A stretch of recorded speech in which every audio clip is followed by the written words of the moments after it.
Wala lang intro pa. Nandito kami ngayon sa Monaco. Monaco! Oo. Oo, ikot daw kami. Oh, yan. Dito kami ngayon sa Monaco. Gagala lang.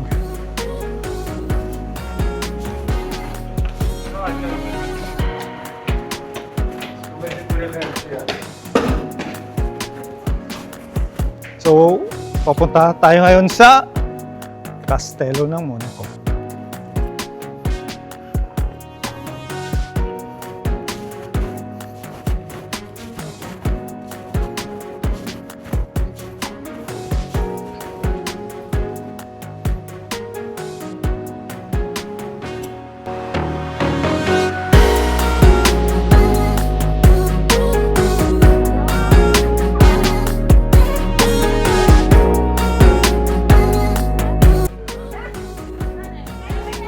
So gala-gala kami dito guys.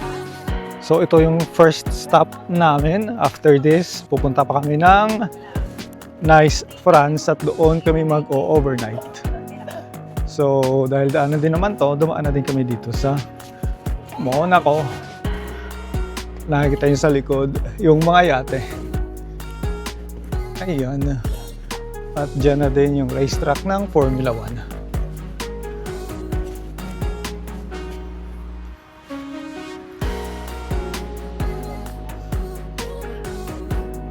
Sino yan? Si Rainier, the third. Is the third. Sino?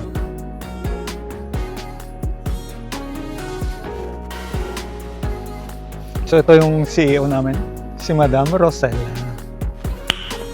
Nice. Pawis na pawis. Oo nga. Si Jen hindi halatang pawisan sa likod ah. Eh yung heels mo, ba't di mo sinuot? Yung heels. Malamang pa sana.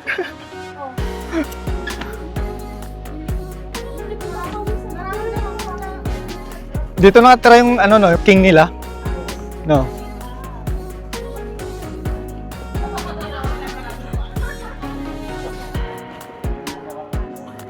Kaya nga.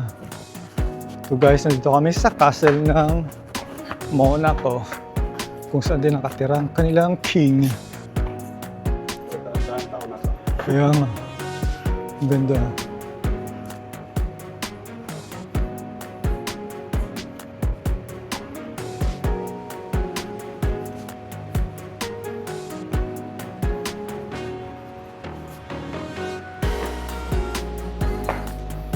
At dito, hindi pwede ang walang damit. So you can see sa taas, ayan.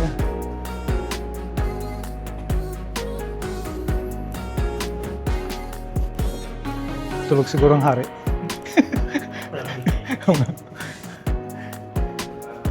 Kung andito na kami sa loob ng kastelo ng hari ng Monaco. Hindi, pag sabi nila pag nandyan nga. Pag nandyan daw yung flag sa taas. So, nandyan yung hari. So, ito guys. Sige natin. Gigisingin namin. Kaya, Kita mo lang. dito. So, yan yata yung tirahan ng hari guys sa likuran. Ciao po. Ciao. Italy po. Kayo po, dito. Nice. Ciao po. So yun, may mga kababayan na taga Spain. Kaya cannonballs. Daming granada dito guys. So, pampasabog. Yan. Yung dating cannonballs. At yan sa baba. Kitang-kita.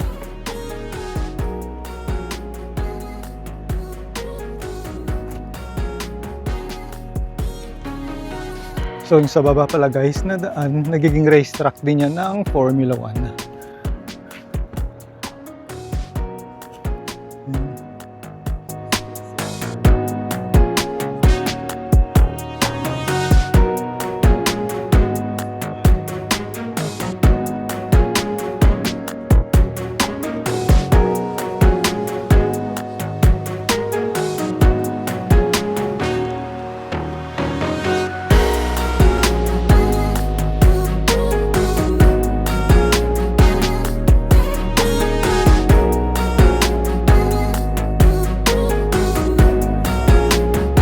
So guys, ang nakikita nyo pala ay tinatawag na Monacoville o mas kilalang Old Town, the historic Old Town situated on the rock at kung saan makikita din ang palasyo ng Hari ng Monaco. So picture mode sila. Nandito kami sa harap ng castle ng Monaco kung saan nakatira yung kanilang king. So yan yung sa likod. Siguro makikita nyo dyan, my guard na nakaputi na palakad-lakad. Kanina pa ho yan naglalakad. Yan. Saan banda dyan? Sa likuran na yan.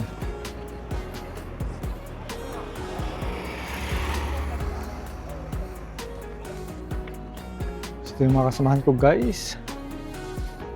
Picture. So mag-aalas 10 pa lang ng umaga. And as you can see, marami ng mga turista. Buti na lang medyo napaaga kami nang punta ngayon dito.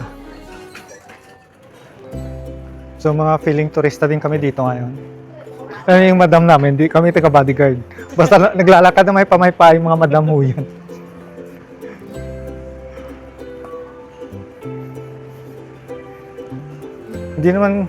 Parang hindi naman nagkakalayo yung mga price ng mga ano.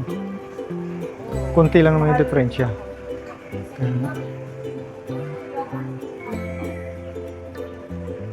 Mas mura dito yung souvenir. Mas mura doon. Meron pa mas mura doon. Bibili na sana ako. Kaso meron pa pala mas mura sa dulo.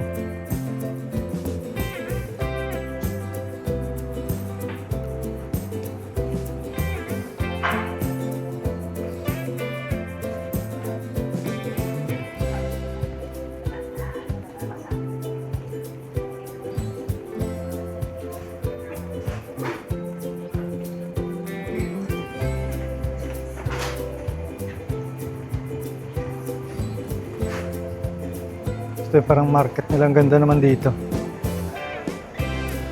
Hindi naman okay na din seat. 7.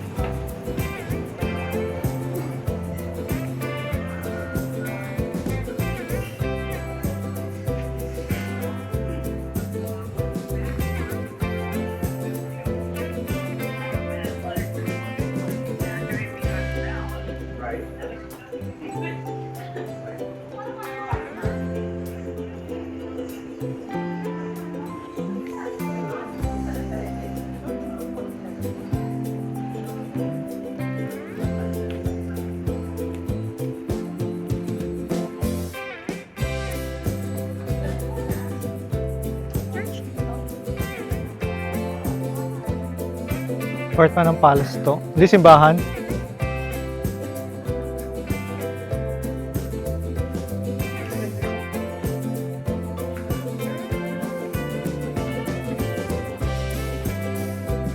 Saan? Seryoso, magbabas tayo?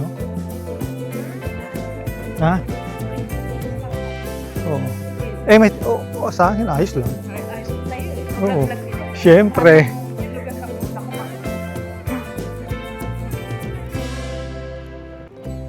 May bilihan din ng mga souvenir doon sa baba mamaya. Hindi na tayo. Yun na nga guys, babalik muna ako para bumili ng souvenir. Kasi hindi sila sure kung may tinda doon sa baba. Kaya, balik muna ako, bibili ng ref magnet. Oo. Mag-ikot-ikot muna ako dito guys. Kasi maganda yung lugar. Pero part pa din naman to ng European Union. Kaya hindi ko kailangan ng visa para gumala dito. So maghanap tayo guys. Ref magnet.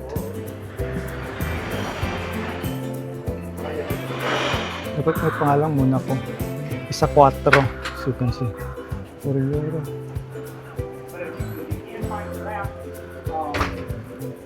So bibili tayo.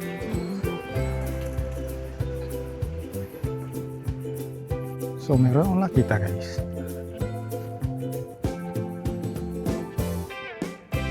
Hello, good morning. I would like to buy this one. I will pay cash. Okay, here. So, ganyan dito guys. May machine sa lagay yung pera. Oh, it won't.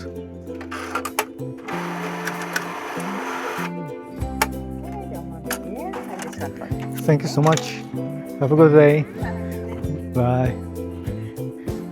So, kanya nakabili tayo guys. 4 euro isang ref magnet. So, nagpo-collect din ako nito. Buti na lang at nakabili na. Kahit isa lang. Guys, ang nakikitang simbahan is part pa rin yan ng Old Town ng Monaco. At dyan pumunta kami sa garden, malapit lang din dyan sa castle. At as you can see, ang ganda talaga ng view. At yan yung pangalan ng garden. So nakikita niyo yung mga yate na yan, hindi yan sa amin. Dito namin nag-picture, video, nakikitingin lang. O yan, picture nga kayo dyan, maganda yung view.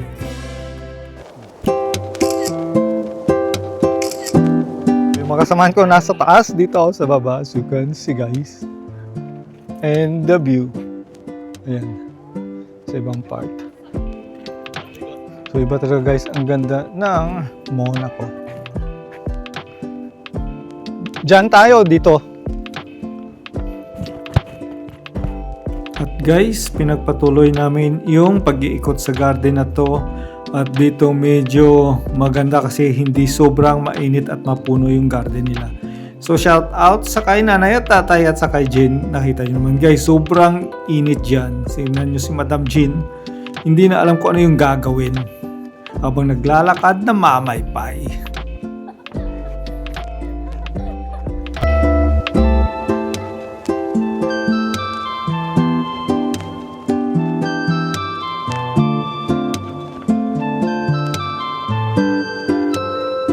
At yung part na to guys is nakalabas namin ng garden at iyan pala ay isang parang marine museum dito sa Monaco. So as you can see guys, sobrang dami na ng turista ngayon. Buti lang talaga medyo napaaga kami ng punta dito.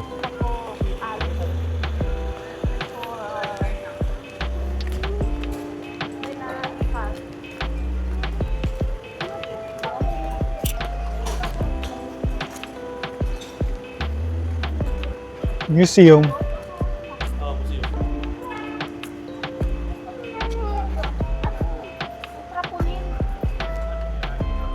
So submarine guys, submarine. Yellow submarine, yellow submarine.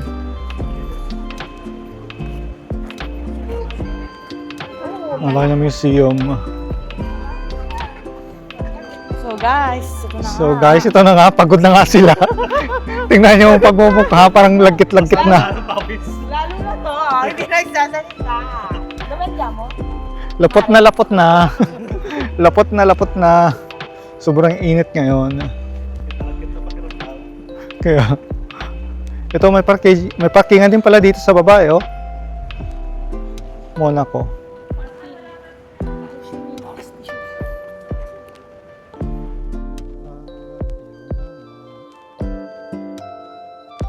A few moments later. So, Sabi ni Jun, maglalakad daw siya. kaya nga, dapat. So ngayon guys, is nagbasta kami papunta ng casino. Mula doon sa castle ng Monaco. Kasi may kalayuan din daw. Yung mga kasamahan ko is, hindi naman dugyot. Basang-basa na sa pawis. Hindi naman dugyot. Pawisan lang. Pawisan lang. Ito lang mga turista. Oo nga. Pinakawisan sa init. So, pupunta kami doon sa casino at mag-picture-picture. Oo nga, dito. Oo, kanina. Dito nga ang taas lang. So, diyan kami umakyat kanina, guys. Pakyat doon sa castle Bas na papunta? or yung Old Town Square. Makalas naman, makalas. Nagbus namin, guys, papuntang Monte Carlo kasi sa sobrang init. Ang Monte Carlo pala, guys, ang name ng lugar kung saan makikita ang sikat na casino dito sa Monaco. So, yung nakikita nyo pala guys, yung tinatawag na La Condamine. Yan yung port at harbor kung saan makikita yung mga luxurious yacht na pumupunta dito sa Monaco. So, nandito na kami guys sa Monte Carlo. So, pupunta kami sa isa sa pinakasikat na casino dito. And look at these classic cars na naka-display dito malapit sa casino. At pwede pala itong marintahan. Ayan, so nagpaparent sila. Ayan o. Pwedeng rintahan. Ayun o, marami ito dito. Ayun. So medyo may kamahalan siya. Pagkupol na sa €289 for 40 minutes na ride. So more or less nasa 18,000 sa pesos. Yun, for 40 minutes ride. At nandito kami sa isa sa pinaka mahal na lugar dito. As you can see guys, mga luxury stores yung nandyan. Hermes, Valentino. Ayan, sa likuran. So pupunta kami dito sa casino para mag-picture-picture. Kasi mahal dito guys.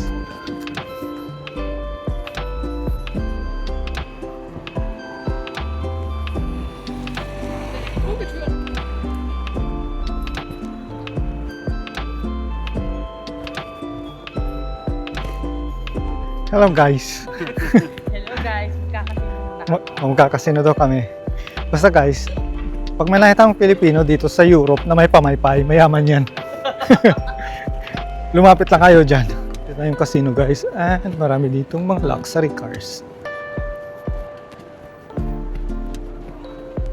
Yan, nakikita nyo sa video. Ito lagi. Ito yung pinakasikat na casino kung saan napunta ang mga mayayaman.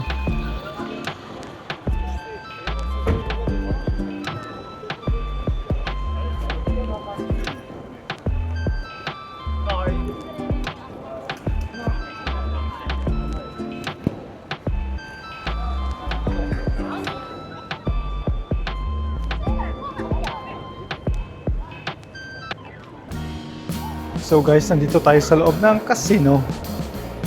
Pasensya nyo ng buhok. Kapit-napit sa ulo kasi bawal mag-cap dito guys sa loob. Ito yung loob ng casino ng Monte Carlo. As you can see, sobrang ganda.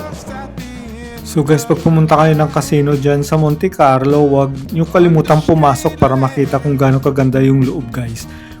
Kaso bawal nga lang mag-cap dyan sa loob. At dyan ko din nakita yung pinakamahal na lighter, halos 2.7 million pesos. So at ito na nga guys, nakalabas namin dito ng casino. So doon lang kami sa bungad dahil pagpapasok talaga kung saan naglalaro is may bayad na €20. So guys, tapos na kami sa casino at ngayon ay we're going to... Saan ba tayo pupunta? Sa France Nice or Nizza para maligo. So ito yung casino pala guys, a little bit of trivia.